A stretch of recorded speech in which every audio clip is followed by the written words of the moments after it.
श्री शिवाय नमस्तुभ्यम। दोस्तों, हमारे चैनल संत गुरु ज्ञान में आप सभी का स्वागत है। नवरात्रि में किए जाने वाले कुछ सिद्ध उपाय आपके साथ शेयर कर रही हूँ, जो कि स्वयं पूज्य पंडित प्रदीप मिश्रा जी ने बताए हैं। नवरात्रि में सभी देवियाँ पृथ्वी पर आती हैं अपने भक्तों की सभी मनोकामनाओं को पूर्ण करने के लिए, और कुछ चीज़ों का प्रयोग नवरात्रि में करना बहुत ही लाभप्रद होता है, जिनमें से एक जो सबसे महत्वपूर्ण वस्तु होती है वह है सिंदूर।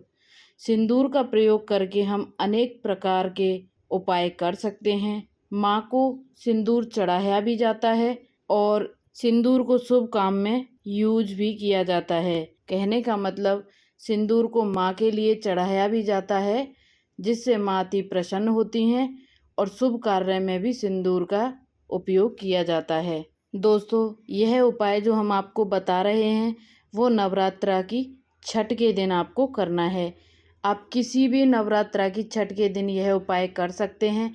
यह सर्दीय नवरात्रा है। सर्दीय नवरात्रा की छठ में किया गया यह उपाय हमें हमारे कार्य में सर्व सिद्धि दिलाता है। तो हमें इस उपाय को करने के लिए क्या करना है?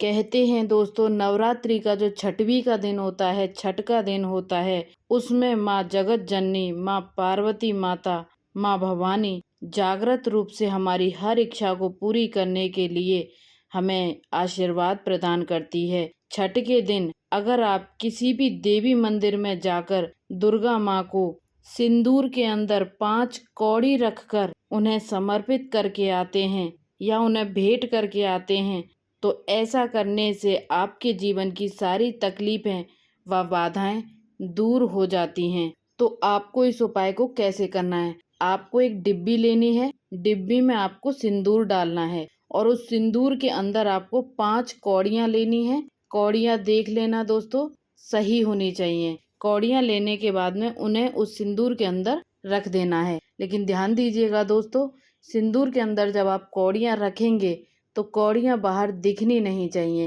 या आप किसी दोने के अंदर ले सकते हैं या किसी वस्तु के अंदर आप सिंदूर को रख सकते हैं।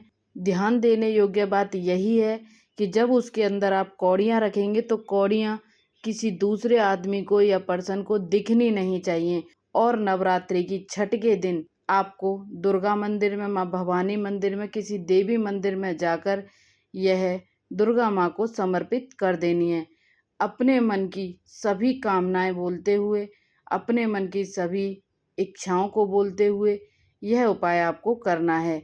इस उपाय को करने मात्र से माँ भवानी, माँ दुर्गा माता आपकी सभी इच्छाओं को पूर्ण कर देती हैं।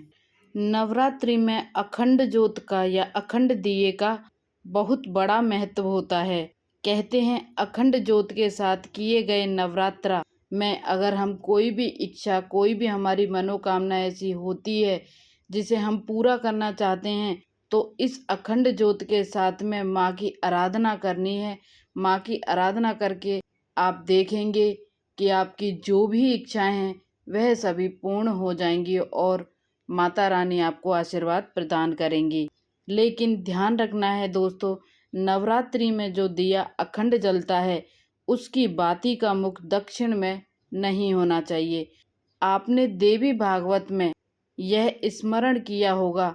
देवी भागवत को अगर आपने सुना है तो उसमें यह स्पष्ट रूप से वर्णन किया गया है कि पूर्व की ओर किया हुआ दिया, यानी जो हम दिया लगाते हैं अखंड ज्योत नवरात्रियों में, तो उसकी बत्ती का मुख अगर हमने पूर्व की ओर किया है, अर्थात पूर्व की ओर ज्योत हमने जलाई है, तो वह हमें संपदा प्रदान करती है।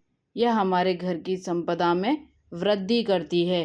पश्चिम की ओर मुख करके जलाई गई ज्योत अगर हमने नवरात्रि में जो अखंड दिया जलाया है उसकी ज्योत हमने पश्चिम में कर जलाई है, तो वह वैभव को देती है।